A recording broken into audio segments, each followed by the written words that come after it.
That's just because of crazy schedules. And last time the NASA cameras were here, and that freaked me out.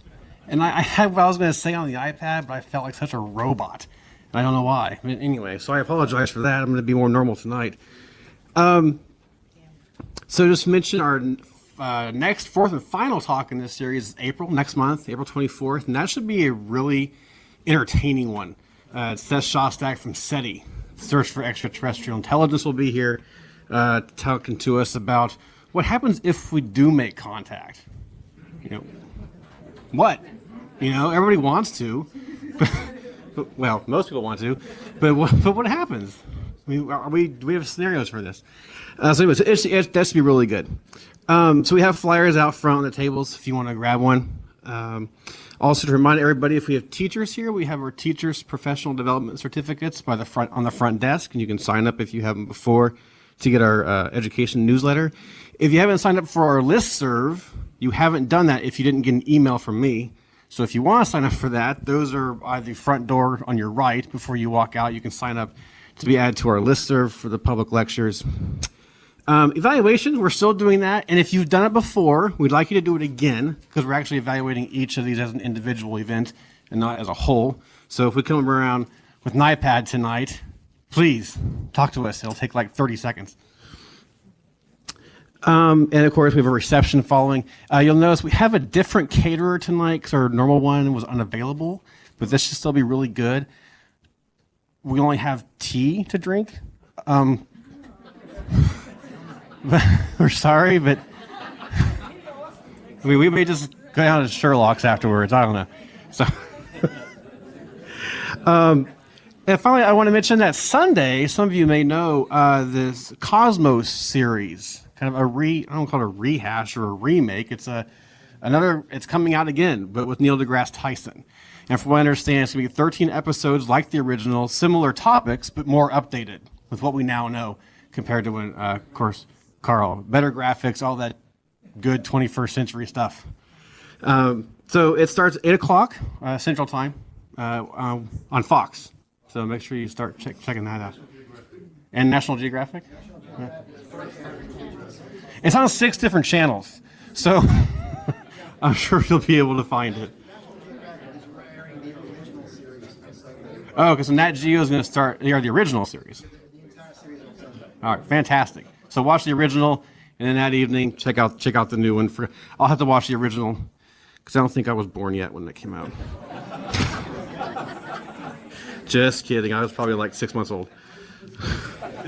Okay. All right, so let's talk about tonight's speaker. We have probably our youngest speaker, I think, but he's got quite an impressive resume so far. Our speaker is Jeffrey Silverman. He is a postdoc, right? Yeah, okay, I get that right. Postdoc at the University of Texas in Austin. He did his bachelor's here in Houston at Rice. He received that in 2005, a bachelor's in astrophysics and mathematics. 2 different bachelors. Well done. Then in 2007, he got his master's in astrophysics from the University of California, Berkeley. And then in 2013, he got his PhD. 2011, his PhD in astrophysics from Cal Berkeley. He has a number of first author papers at this point, along with 70 additional papers that he's a co-author on. So he's getting around.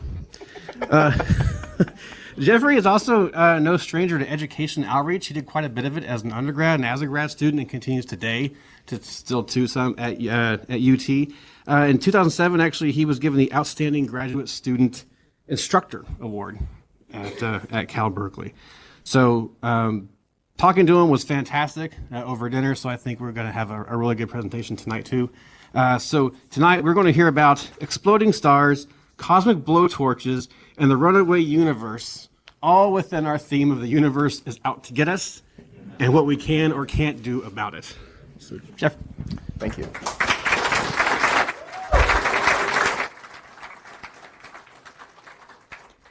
It's great to be here. I love Houston. I love NASA. I went to space camp as a kid out in Florida. I applied for the last astronaut call. Didn't get out of the first round, but me and 9,000 other some odd people, right? So it's great to be here. I'm really excited and talking about what I work on, exploding stars, cosmic blowtorches, and the Runaway universe, and a little bit about should we be concerned, how are they going to try and get us, can we do anything about it? To put you all at ease, we shouldn't be worried about it. We can't really do anything about it, but we shouldn't be worried. I'll get into that later on a bit. I'm a National Science Foundation Astronomy and Astrophysics postdoctoral fellow at the University of Texas, Austin, working with Professor Craig Wheeler. So, exploding stars, also known as supernovae. Here is a picture. A nice big spiral galaxy, similar to our own Milky Way galaxy. We can't take pictures of our own Milky Way. We can't kind of go out of the galaxy and look back. But we can take pictures of galaxies which we think are similar to our own.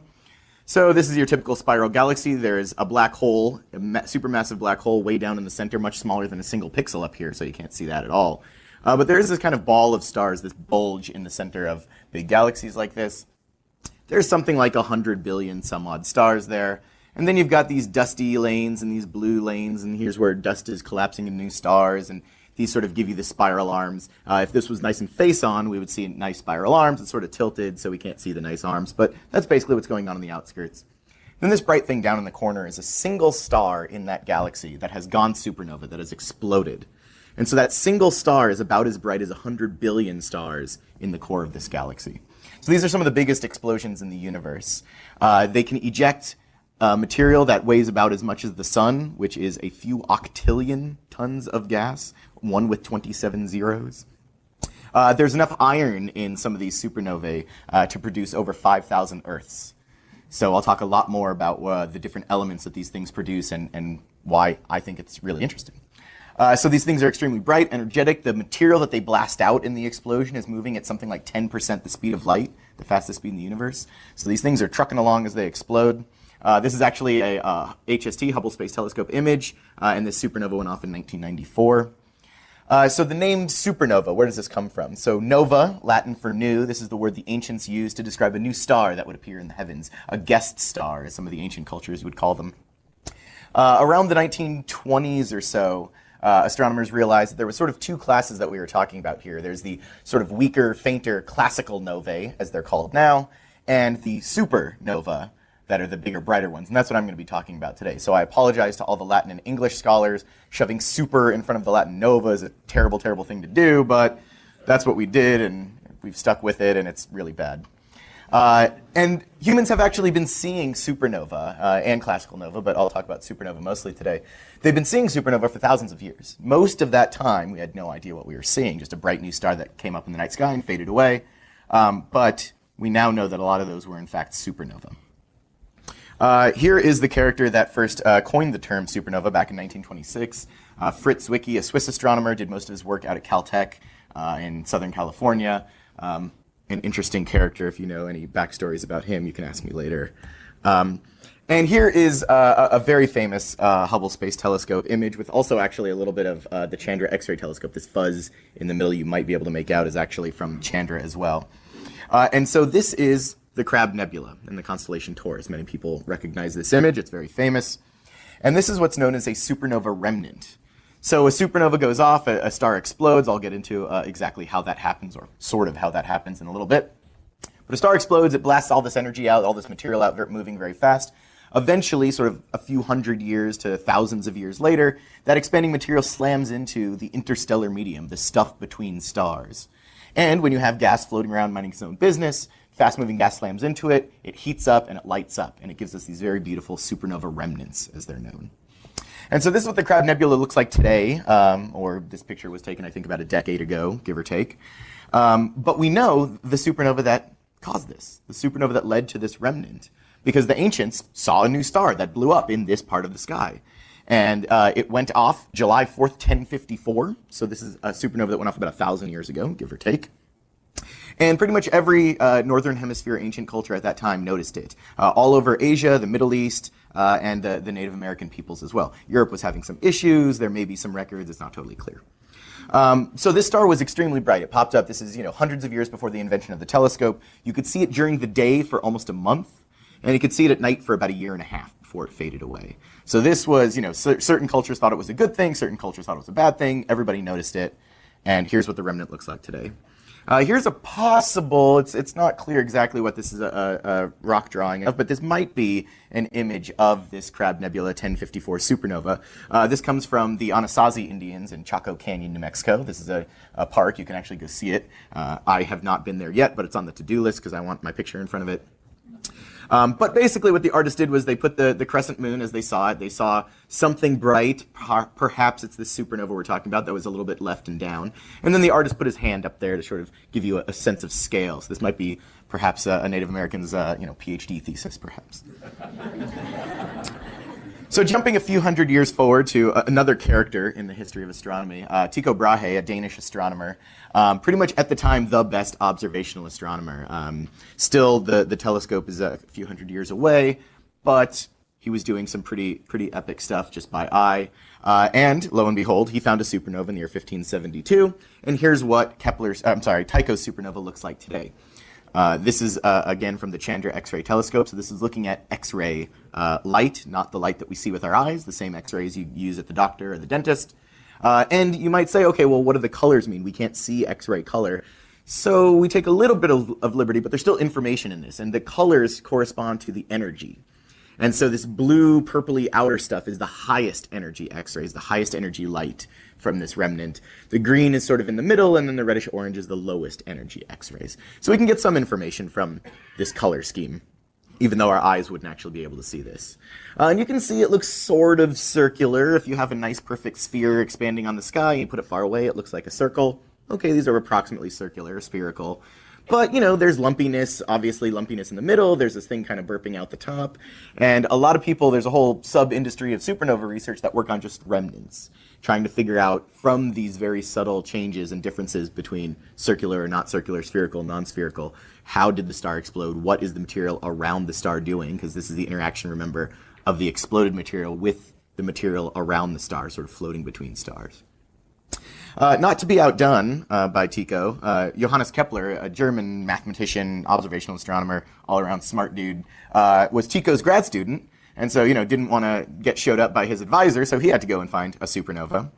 And this is what Kepler's supernova looks like today. Again, Chandra X-ray image with the colors. Again, sort of circular, but you got this kind of lumpy thing in the middle. You've got this big jet out the top, and if you look carefully in other types of light, the optical light that we see with our eyes, you also see kind of this jet spewing out the top.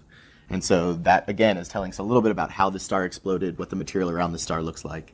So very cool stuff. Not really my area of expertise, sort of another subfield of supernova research. And I'll say that these supernova remnants that I showed, the Crab, Tychos, and Keplers, are all within our own Milky Way galaxy. These are relatively faint compared to the supernova I'm going to be talking about the rest of the talk. So these are really only in our own galaxy. I work on supernovae that we discover in other galaxies. And so here is actually a series of images from an amateur astronomer, so using sort of a moderate-sized backyard telescope. Again, we've got a spiral galaxy, not quite as pretty as the Hubble image, of course, but not too bad. You've got your big bulge of stars in the center, you've got sort of spiral arms sticking out, and then you can see that this star gets very bright and then fades away kind of slowly. And that's a supernova. And so this whole series of images is sort of about 3 months. And that's pretty typical. We find a supernova, takes a couple weeks to get to its maximum brightness, and then fades away over the span of a couple of months, 2-3 months. I said that's the average. There's plenty of weird supernova for various reasons that stay bright for very long times. Whether they're very bright intrinsically, whether they're very close, or perhaps they just have a lot of ongoing light emission, which happens sometimes.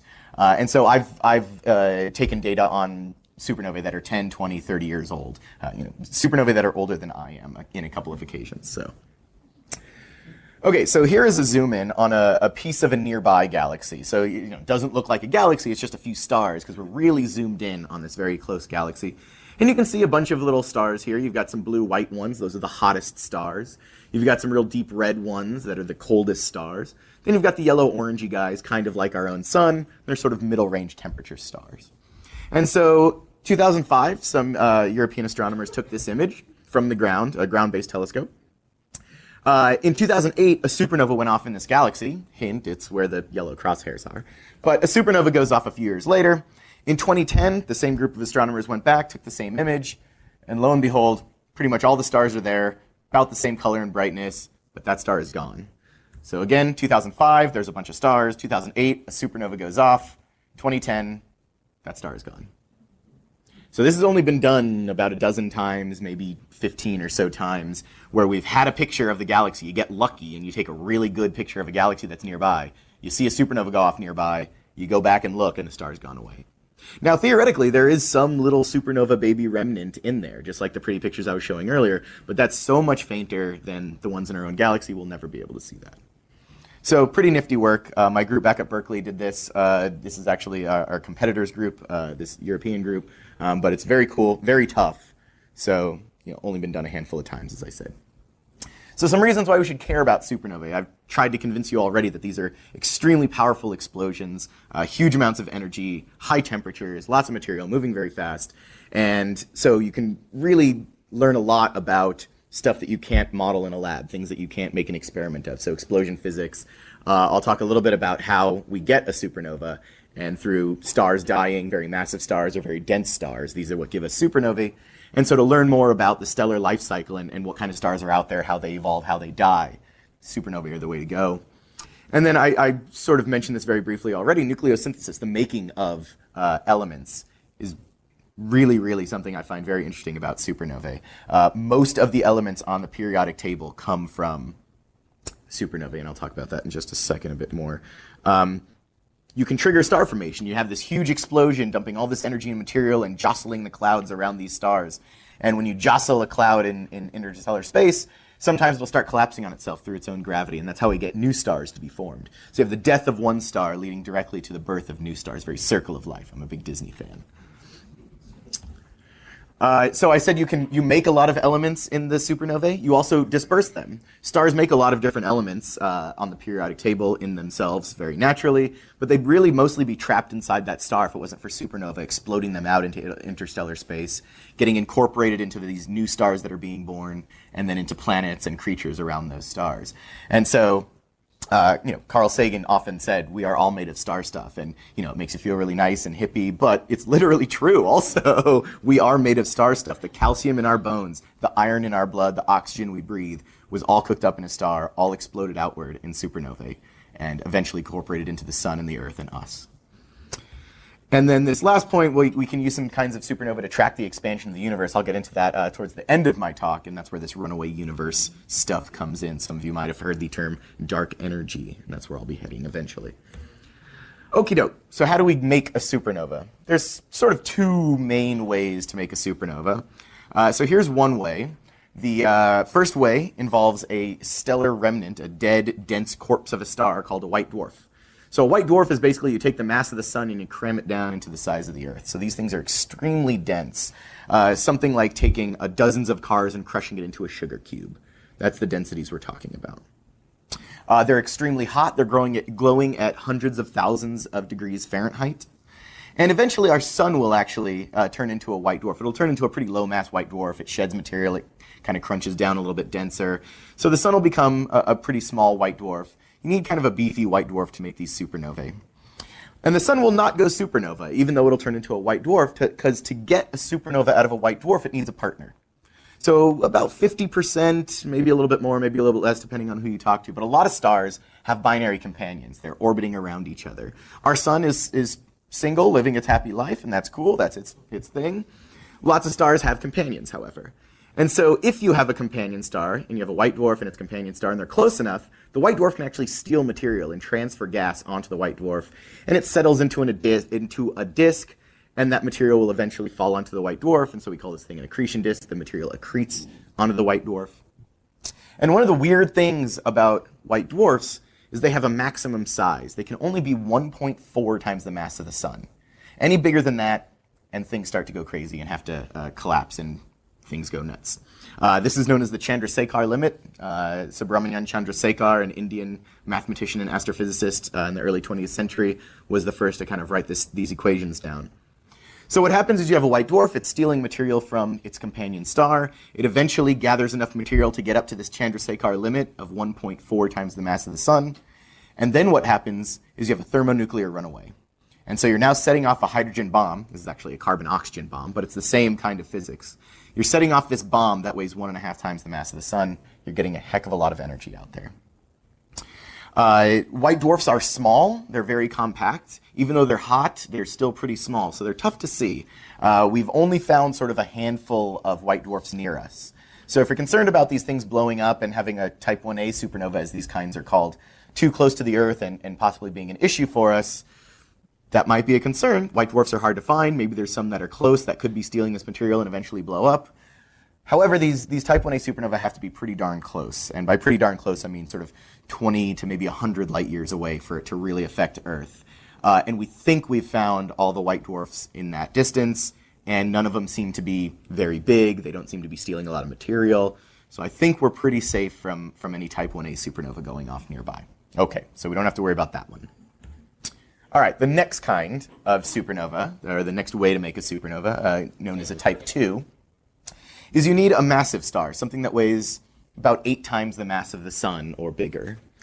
And so here is the classic onion skin structure of an evolved massive star. So the sun is fusing hydrogen into helium. That produces energy and light. That's what all stars do when they're first born. And then eventually, stars can start to fuse heavier and heavier elements. Helium can go to carbon and neon, which can then fuse to oxygen, which can then fuse to silicon. And if you're a massive enough star, 8 times the mass of the sun or bigger, you can fuse all the way up to iron. And then iron doesn't do fusion. You have to put energy in for iron to fuse, and that's bad. That doesn't happen too naturally, at least inside stars when they're happily living. So what happens is you have all these things doing fusion into different elements. That's producing energy. It's happening in the core of the star. That's pushing outward. And then you have all these outer layers, and gravity is pulling it inward. So you have a nice balance of the energy coming out from fusion and the energy, or the force pulling in from gravity. But then once you get up to these very massive stars that have iron in the core, they have no more pressure outward. The iron is not undergoing fusion. It's not creating any new energy. And so you have no energy pushing out in the very core, but you still have a heck of a lot of stuff pulling down because of gravity. So now you have an imbalance. You end up getting a collapse of the outer layers onto the iron core. It hits that iron core, bounces off. I wave my hands because we don't understand a lot of the physics that goes on here, and then the star explodes. A lot of people are working on this hand-waving area, but currently we have a few ideas. There's some very interesting work that's been going on over the past couple of decades, really looking at huge computer simulations, trying to figure out exactly how this happens. But we're pretty sure that's the story. You get stuff collapse, hits the iron core, bounces back off. There has to be some little bits of physics magic we're not totally sure about, and then the star blows out its outer layers and explodes as a supernova.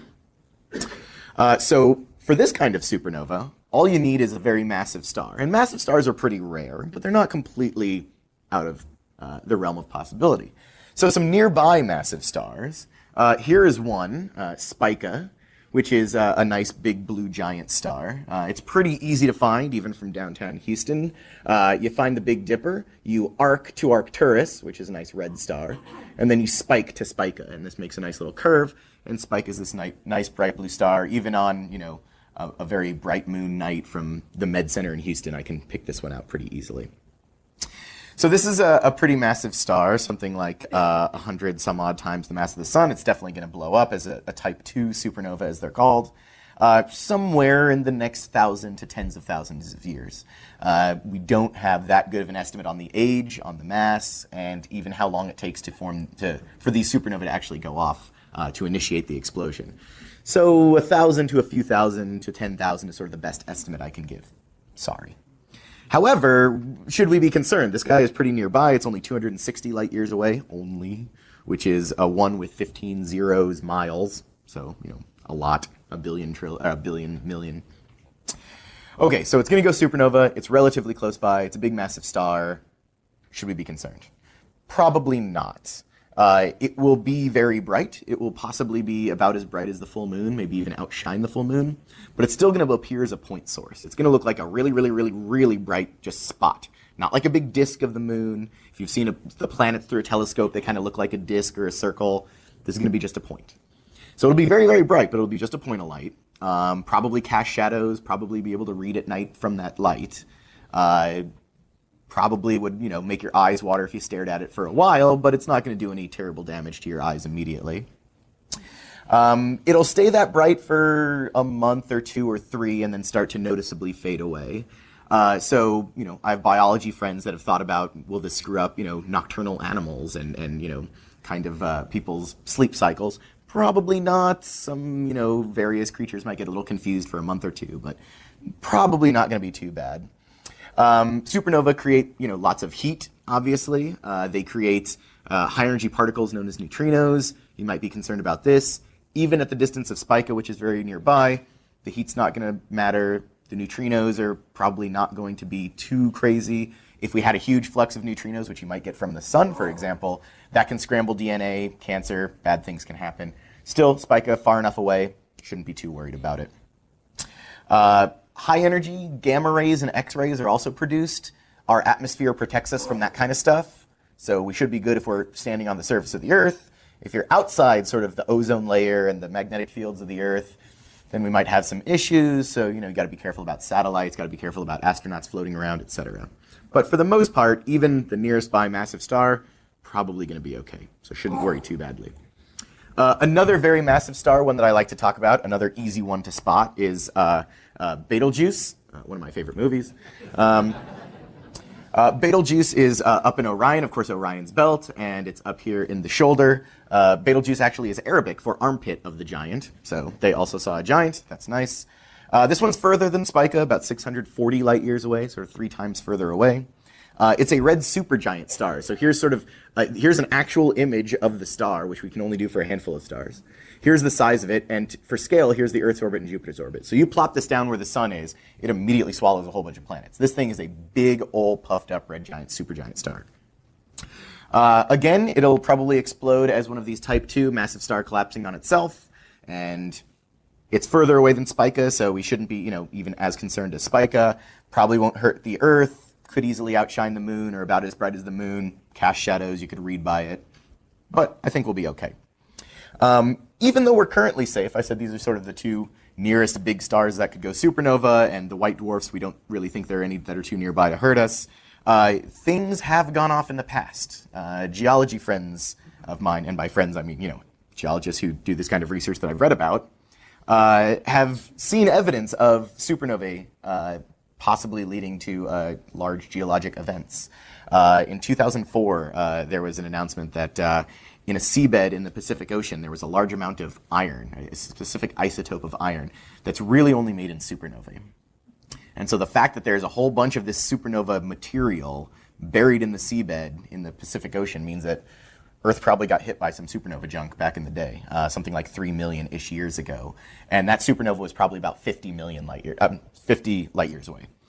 So Spica's 250, this one at 50, that could do some serious damage.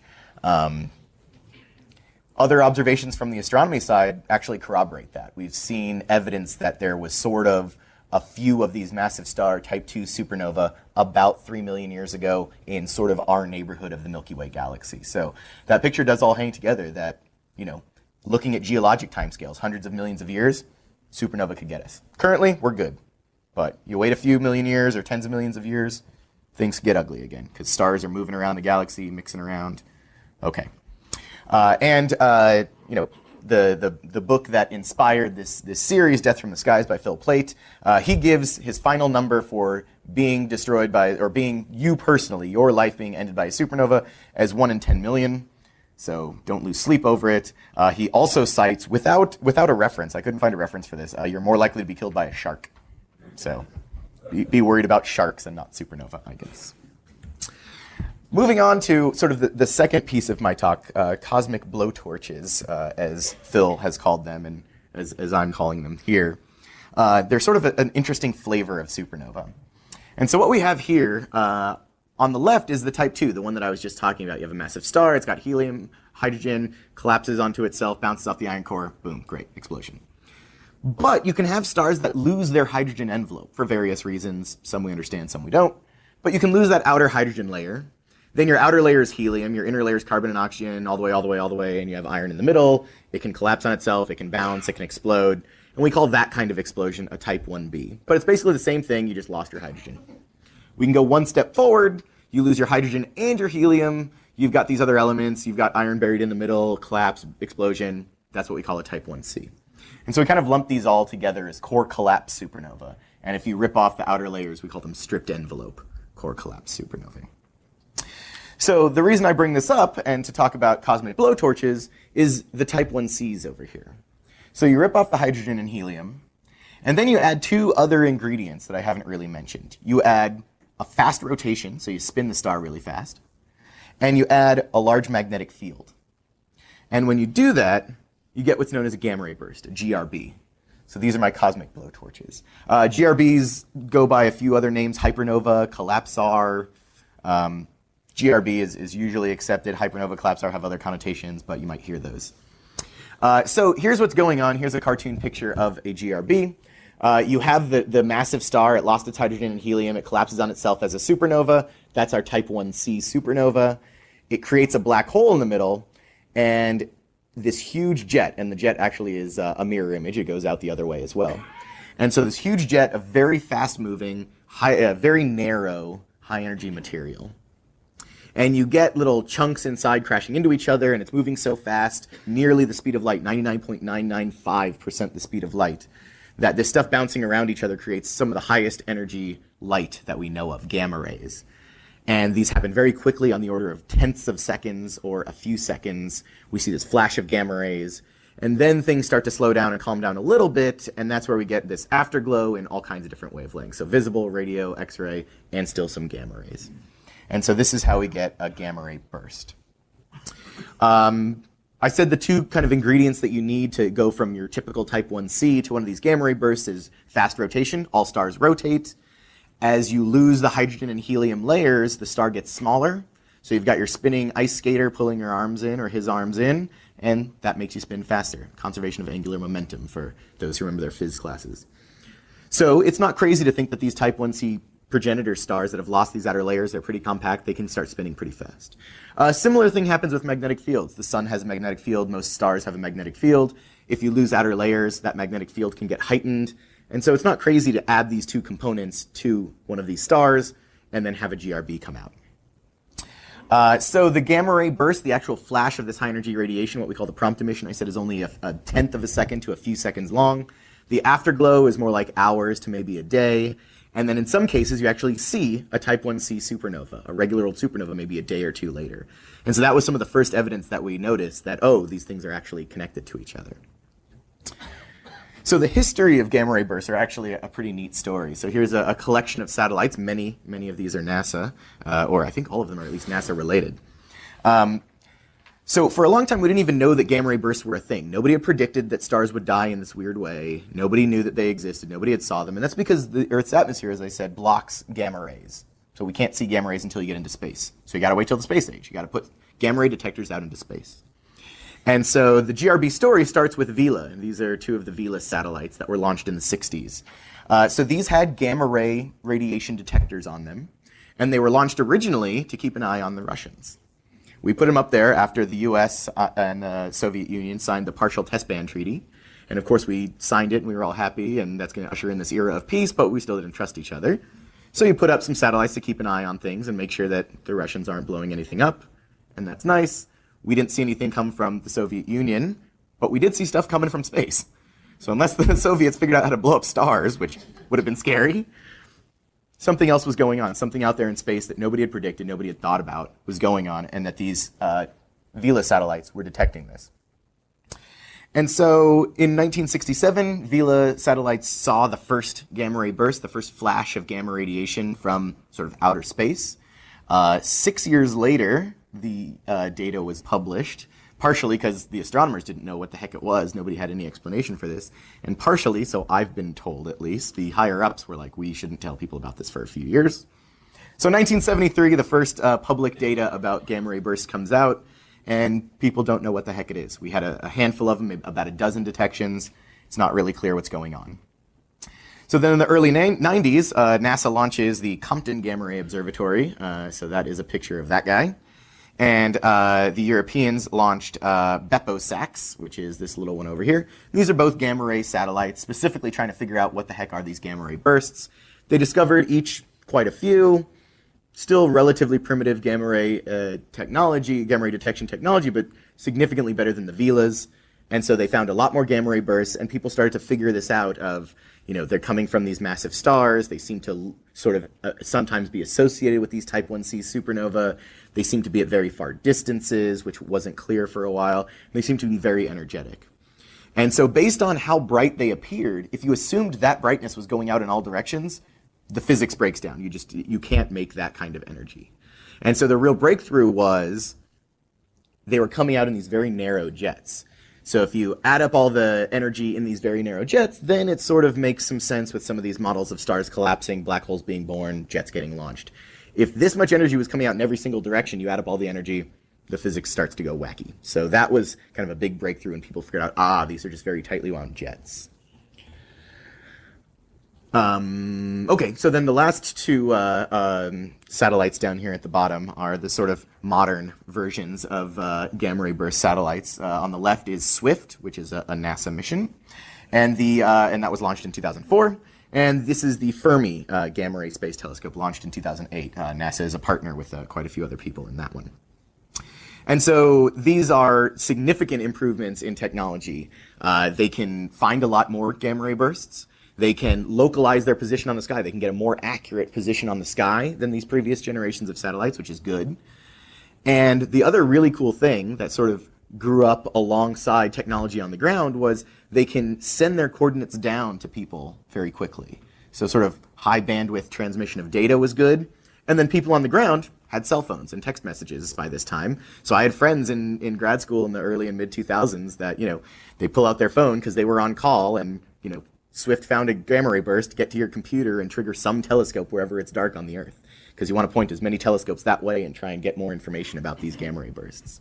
And so back in sort of 04, 05, 06, this was cutting edge, crazy, people were going nuts. Now it's a little bit more old hat, but we have a lot more. We've learned a lot about these gamma ray bursts. Not my area of expertise, but I have a lot of friends that have worked on these things. So a star that will possibly become a gamma ray burst is Eta Carina. Eta, the Greek letter, and Carina because it's in Carinae because it's in the constellation Carina, the keel, down in the southern hemisphere. So this is a few different HST images sort of stacked on top of each other, and this star has been known for hundreds of years. It's been known by folks in the southern hemisphere for a long time. One of the coolest observations was back in 1843. This star suddenly got really, really bright. Not quite supernova levels, but significantly brighter. The average person would have noticed it down there if they were paying attention. And then faded away over the next couple of decades.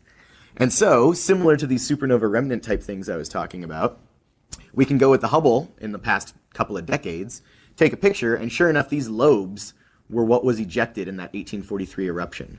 By measuring how fast they're expanding and how big they are today, we can roll the clock backwards. Sure enough, they were launched from the middle around 1843. This kind of reddish yellowish stuff is probably a similar eruption, but that happened something like 10 or 20,000 years ago.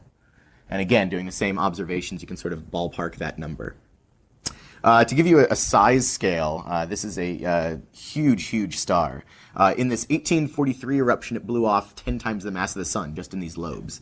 So this is an extremely massive star. It can lose 10 times the mass of the sun and not even blink. It is giving off a huge amount of energy. In 1 second, this thing emits the same amount of energy as the sun does in a couple of months. And the solar system sort of fits in this area. So these lobes are ginormous.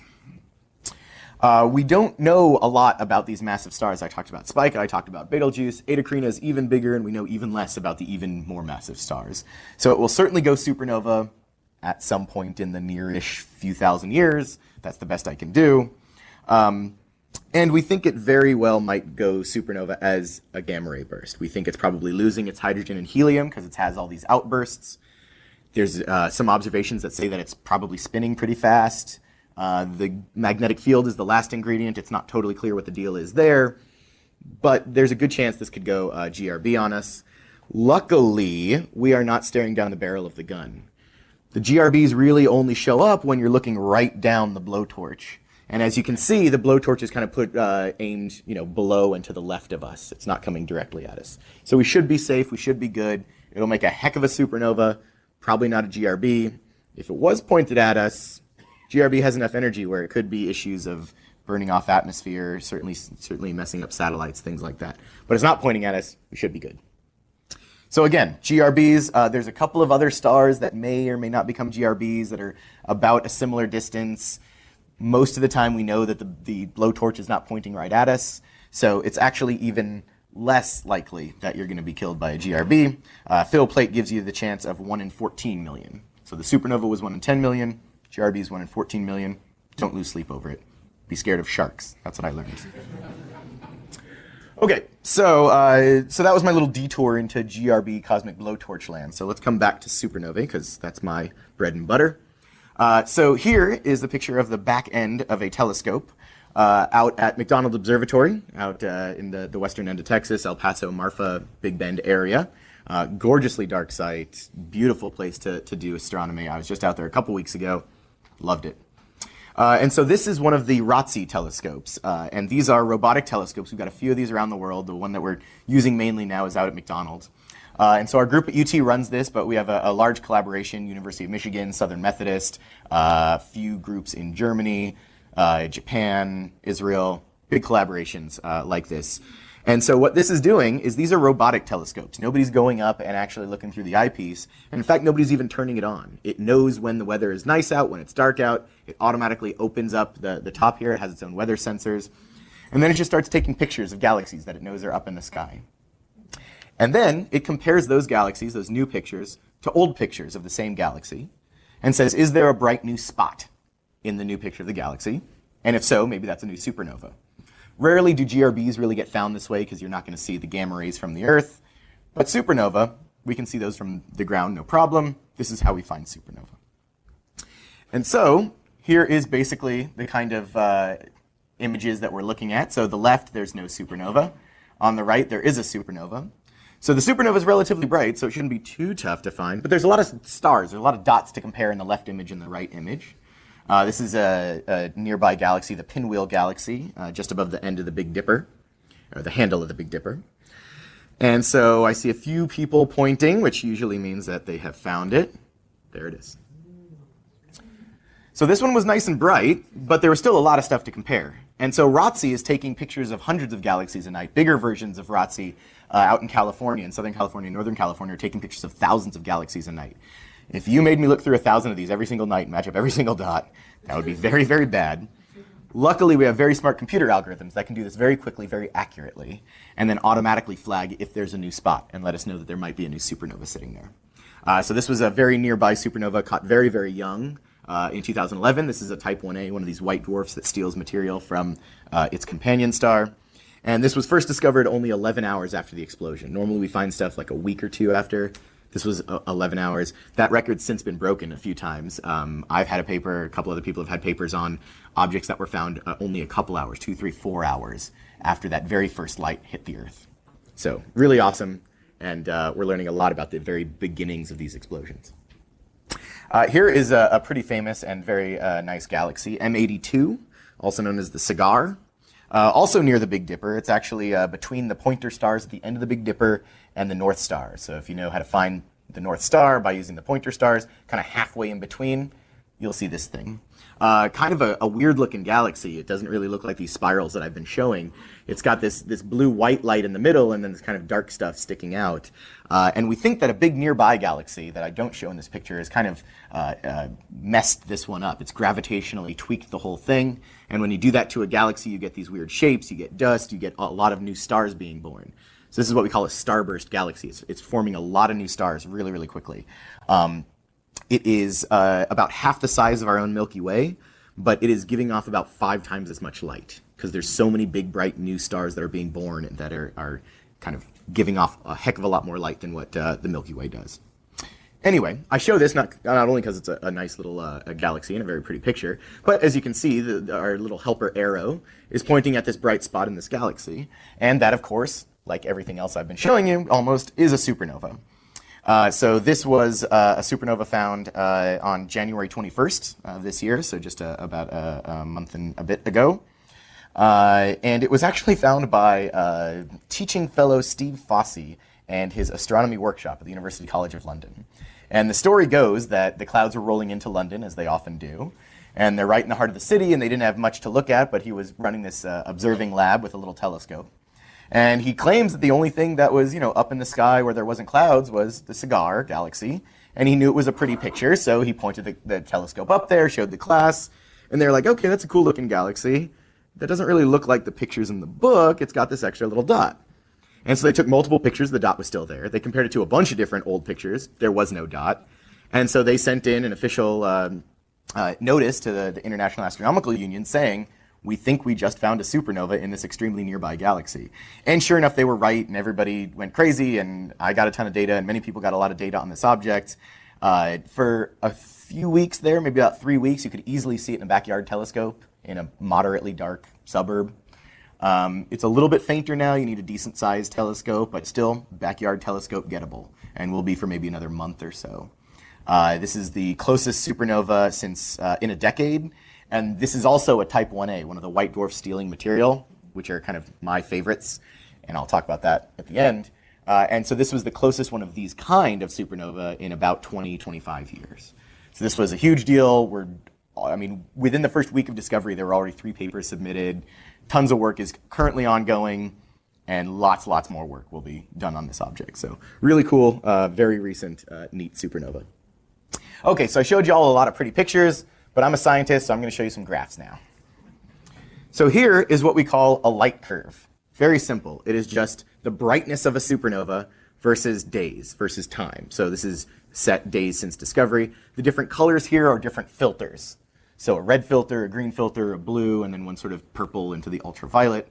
From a supernova from 2003. This is actual data, not made up. This is from my friend's thesis at Berkeley. And this is, again, one of these Type 1A supernova. So you can learn a lot from just this light curve, just how bright it is with time. So you can see in all of these colors, it gets bright, it hits a maximum, and fades away. The shapes are different. That tells you something about the energetics, how much energy, what the temperature is, perhaps a little bit about the material that's in the explosion. But I don't usually work with light curves. I work a little bit, but that's not my specialty. My specialty is listening to classic rock. Also doing spectroscopy, which is what this album cover is showing. So you pass white light or any kind of light through a prism, you break it into its individual colors. So in the case of pure white light, you get the whole rainbow. I can take a supernova, put it through my telescope, put it through a prism, and I can get its different colors. And so when you make a plot, when you make a graph of that, as a scientist, we don't quite say color, we say wavelength, but basically you've got sort of blue here, green here, red here. So this is the colors that we see. Of course, it's black and white here, but that's what corresponds to these wavelengths. And then again, just the brightness at every individual color. And so these are what are known as spectra, and I've looked at thousands of these, and this is my specialty. And you can see what scientists have known for almost 100 years now is that every element on the periodic table has a very distinct spectrum. It gives off or absorbs light at very, very specific colors or very specific wavelengths. And so each of these bumps and wiggles, and that is a technical term we use all the time, all of these bumps and wiggles I can correspond to elements. And so the Type 2, these massive stars that collapse on themselves, they still have their hydrogen envelope, so they have these big whopping hydrogen features. H alpha and H beta are the names of those 2 features. They've also got some calcium, oxygen, and iron. The Type 1As, which are my favorites, calcium, oxygen, silicon, sulfur, iron, magnesium, more calcium. So by looking at these, I can tell even more about the energetics, the density, the temperature of the explosion, what elements were made in the explosion, how fast this material is actually exploding outward. I can get that from this data. Okay, so enough data for now. Now for some vacation photos. So where do I get my data? Where do I get my spectra? So for a long time, I was fortunate enough to use these bad boys, the twin Keck telescopes on the Big Island of Hawaii, the Mauna Kea dormant volcano, about 14,000 feet above sea level. So these are 10-meter telescopes. When an astronomer talks about the size of a telescope, they're talking about the diameter of the biggest mirror or lens. So 10-meter, 30-foot diameter mirrors back here at the bottom. You can't see them. They're behind the dome. But sort of the top of this is about the same. It's about 30 feet across. And to give you a sense of scale, I love this picture because there is a full-size SUV. I have observed up there many times. There's me in front of one of the Kecks. I will point out that this picture was taken in the middle of August, and 2 hours before this, I was on the beach in flip-flops and board shorts. But you go up 14,000 feet, and it gets real cold real fast. So I've got my parka and jeans on. My new toy, since I've been at UT for the last year and a half, is this guy, the Hobby-Eberly telescope, the HET, out at McDonald's in Fort Davis, Texas, by Marfa. And this is where I've been getting most of my data for the last year and a half. This is a 9.2 meter, so a little bit smaller than the 10 meters, but still one of the biggest in the world. There's no SUV, but there's a full-size garage door to pull in an SUV or fire trucks. So this thing is also pretty darn big. Currently, this is actually undergoing renovation. They're installing the HETDEX project, the HET Dark Energy Experiment. So this is going to be a huge upgrade for the telescope. They're going to eventually take spectra, like I showed, but of 1 million galaxies.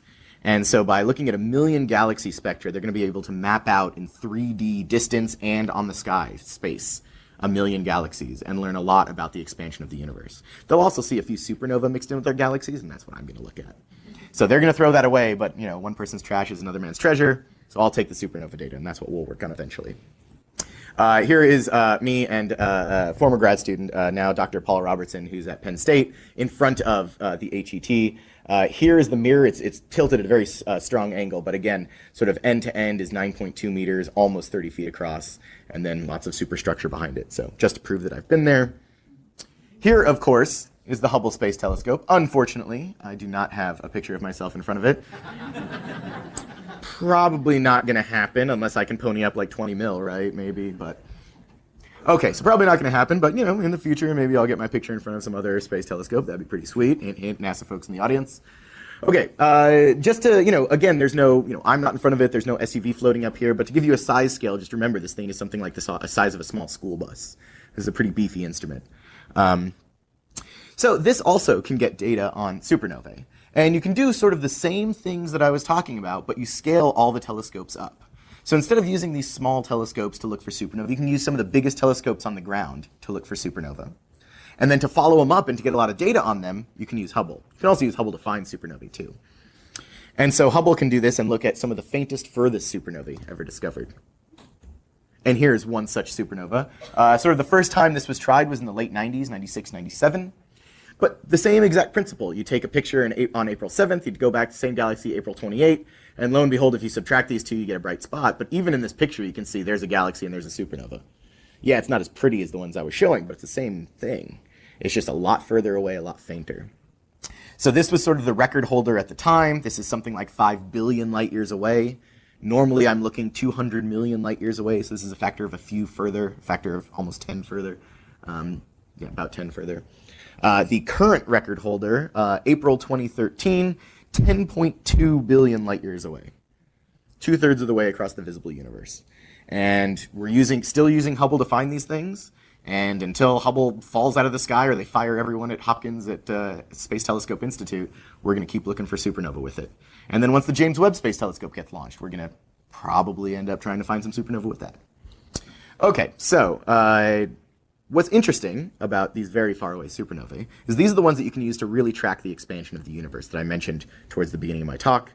But I got to take a quick little detour about the Hubble expansion. So here's Edwin Hubble, of course, Hubble Space Telescope named after him, back in the good old days when you could smoke a pipe right there at the telescope. They frown on that these days, so well, probably for the best. So Hubble and many other people in the 20s and 30s realized that all galaxies are moving away from each other. And this is now known as the Hubble expansion. The universe is expanding. All galaxies have mass. They have dust, they have stars. And Newton told us a few hundred years ago that because they all have mass, they should all be pulling on each other through the force of gravity. And so you would expect that all this pulling would slow down the expansion. All the galaxies pulling on each other slow down this expansion. And so astronomers in the late 90s were using these supernovae to try and track the expansion and see by how much this stuff was slowing down. Here's 3 of these very far away supernovae. And what the astronomers found, 2 separate teams, so, one wasn't doing something totally wrong, they were doing the same thing totally wrong, or totally right. 2 separate teams independently realized that these supernovae were too faint. And the only way to reconcile the supernova observations with everything else we knew about the Hubble expansion and cosmology and the history of the universe and the Big Bang and all that good stuff was if the universe's expansion was accelerating, if it was going faster and faster and faster every day. So that's the exact opposite of what you would expect from gravity. And this is very weird, and this is what we've now called dark energy. And so this was so revolutionary that it was awarded the Nobel Prize in 2011 to these three folks for the discovery of the accelerating expansion of the universe through observations of distant supernovae. So this is bizarre. This is, I throw my laser pointer in the air, and instead of coming back down, it zooms through the roof. That is not what you expect to happen. That is weird. And so, in the past 15 or so some odd years, people have been trying to work on this. Part of my PhD thesis was trying to see, could we understand more about supernova, more about the dark energy through supernova. Also, I will point out that before they won the Nobel Prize, other astronomers in other subfields have also confirmed the accelerating expansion of the universe, so it wasn't just some weird thing about supernova. Other kinds of stars, the cosmic microwave background, if you've heard of that, galaxy maps, like what HETDEX is going to be doing, is going to try and get at the dark energy as well in a totally different way, and pretty much everybody seems to agree in all these different, completely unrelated subfields of astronomy. So this is real. The universe is accelerating in its expansion. We have learned a little bit about dark energy over the years. We still have a lot of questions, but some things we do know. We know that for the first sort of 9-ish billion years of the universe's life, things were slowing down because of gravity, just like everyone expected. Then, about 5 billion years ago, dark energy took over. It became stronger than gravity and actually started accelerating the expansion. And we think that acceleration is going to continue. The expansion of the universe is going to accelerate faster, faster, faster forever. And so we really do live in a runaway universe. Another thing that we know about the dark energy is that it makes up a heck of a lot of the universe. So the entire mass and energy budget of the universe, over 2/3 is this dark energy. The word dark gets thrown around by astronomers to be secret code for we don't know what the heck it is. So 2/3 is dark energy. Unfortunately, most of the rest is dark matter. Again, dark being we don't really know what it is. Unrelated to dark energy. Totally separate observations, totally separate ideas about what it is. But these are, again, particles that pull on each other through gravity, keep galaxies together. They don't glow. We can't see them with any telescopes, but we can see their influence through gravity on stars. And that's almost the extent of my dark matter knowledge. Lots of people are looking for dark matter particles. They're not protons, electrons, neutrons, things that we're made of, things that this room is made of and that we breathe. They're totally new, weird, bizarre particles that we don't know about yet. So people in astronomy are looking for it more in space. People in particle physics and detector physics are working on it in labs and under the ground in mine shafts and places like this to try and detect dark matter. Then we've got sort of 4% is intergalactic gas, sort of hydrogen gas that's very hot, kind of floating around between galaxies. And then you got about 1% that is stars and planets and other stuff, including us. Of course, stars make up the vast majority of that 1%. So we are, a tiny, tiny, tiny, tiny fraction of the universe. But before everybody's so sad and depressed, as far as we know, out of this whole pie chart, we are the only ones that can stand here and sit here and talk about it and think about it and reason about it. And so with that, I will end and take any questions you might have. Thanks.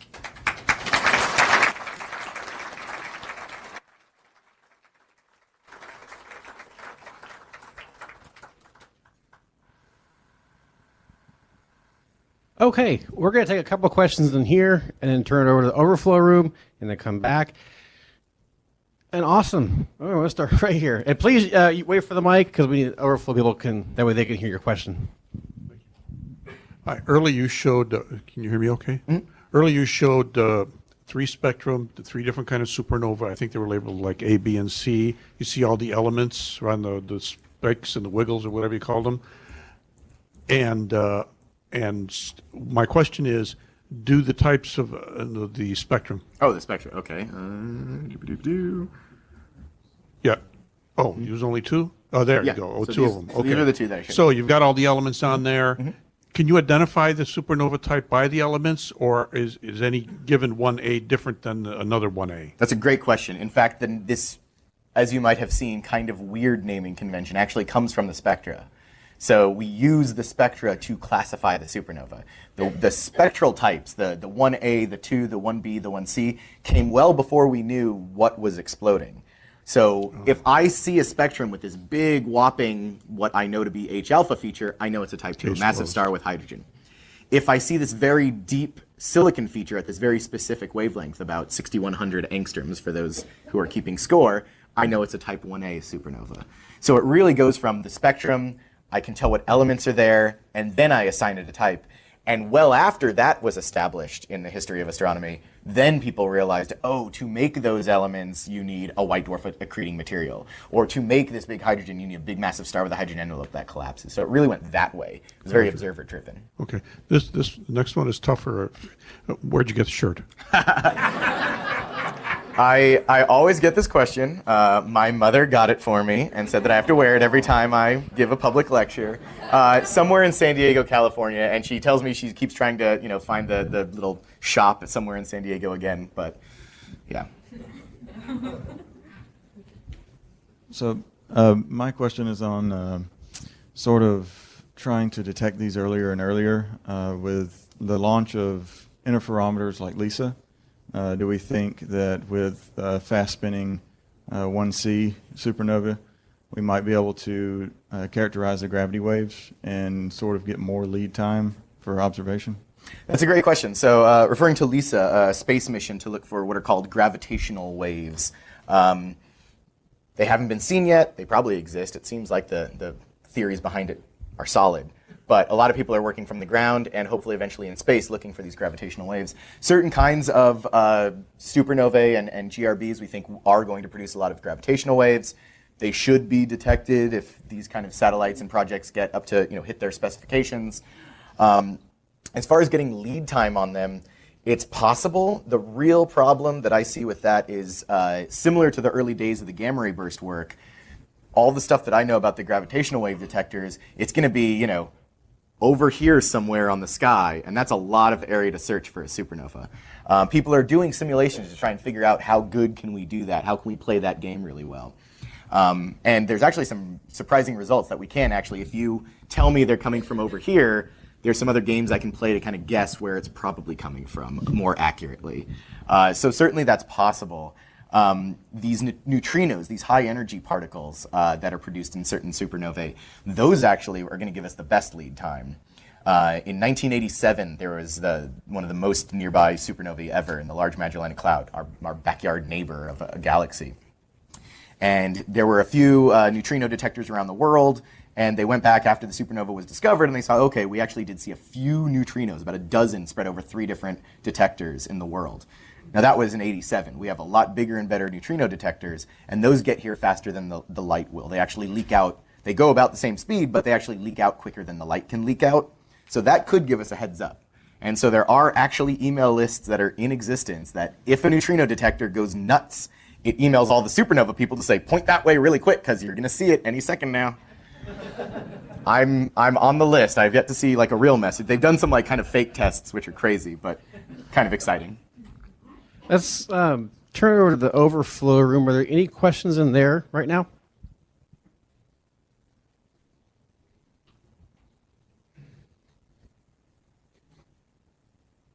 Okay, thank you.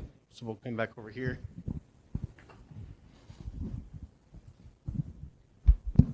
Hi, 2 questions for you.